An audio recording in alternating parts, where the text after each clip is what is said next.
Hey guys, so I'm here to talk about the subjunctive mood. It's one of the 5 verb moods. My kids are in the background. If you hear them scream, they're okay. But we're talking about the subjunctive, and the subjunctive is a little different than the others that we've learned about because there are not any major rules besides punctuation with the other verb moods we've learned about.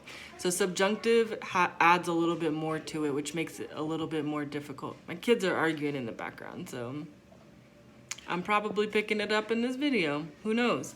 But yeah, so the subjunctive is used for 3 main reasons.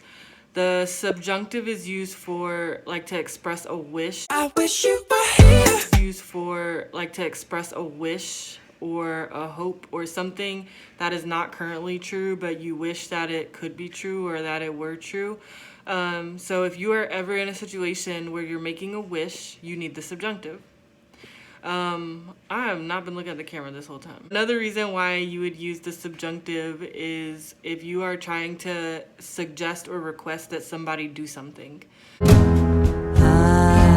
suggest you take time from your work. And typically when you're doing that, it's followed by the word that.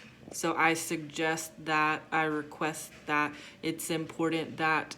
Anything like that where you are suggesting strongly to somebody or you're requesting an action from somebody, that needs the subjunctive.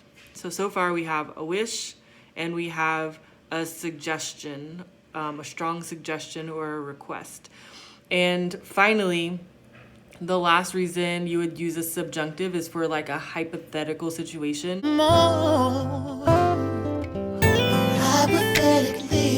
That's typically something that's impossible, but for some reason we're still talking about it.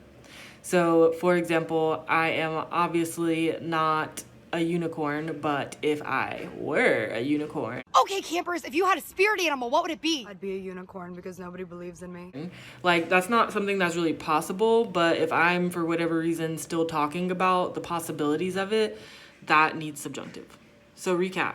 You need the subjunctive to talk about a wish. I wish you were here. You need a subjunctive to talk about a hypothetical situation. Hypothetically, of course. And that is probably never gonna happen. And also a strong suggestion. I suggest you take time from your work. So those are the 3 main ways or reasons you would use the subjunctive. So now as far as the rules. Rule number 1, if it's about me, at me so I can see it. Basically, you find the verb that comes after the that. So your sentence might have more than one verb. So you want to find the main verb of the sentence or the verb that comes after the word that if you have the word that in it.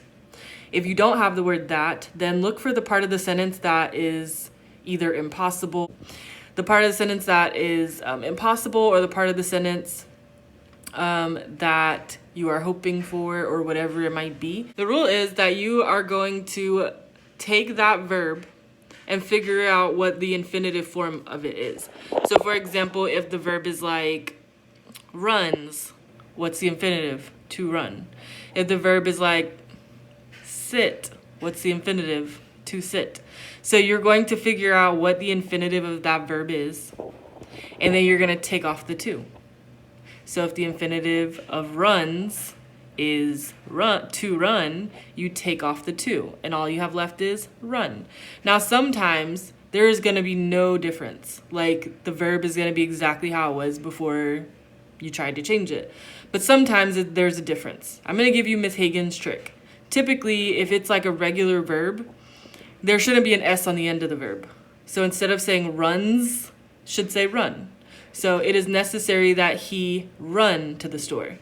Normally your sentence wouldn't say he run to the store. You'd probably get that wrong.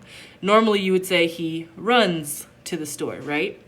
Well, with the subjunctive, if you add on that subjunctive part, it is necessary that he not runs with an S, but he run to the store. No S. So does that make sense? So basically, just look at the verb. Make sure you do not have an S at the end of it. Got it? 'Cause I got it. Now, as far as irregular verbs, there's a to be verb, right? Is, are, was, were. Now those are tricky. You're going to change all the present ones like is, are, am. You're going to change those to the word be. And I know this is super tricky and super confusing, but trust me, it's right. So normally you would say I am on time, right?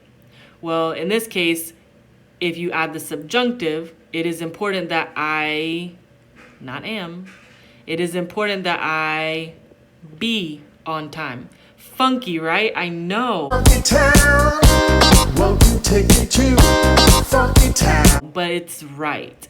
So whenever you have a present tense to be verb like is, are, am, you have to change it to be. It is necessary that she be at the meeting. Crazy, I know, but it's right. Okay. Now, as far as was and were, like past tense, the was is always going to be were, and the were can stay the same. Does that make sense? So I want you to practice that a little bit more. If you need to play this video again, play it again. I am also linking some other videos from YouTube. If you want to do a Google search on YouTube for subjunctive videos, please press English in there too, because there are other languages that they use the subjunctive as well. So put subjunctive English. And if you still need some help, please ask me for help and we can do a live session. Okay? Bye.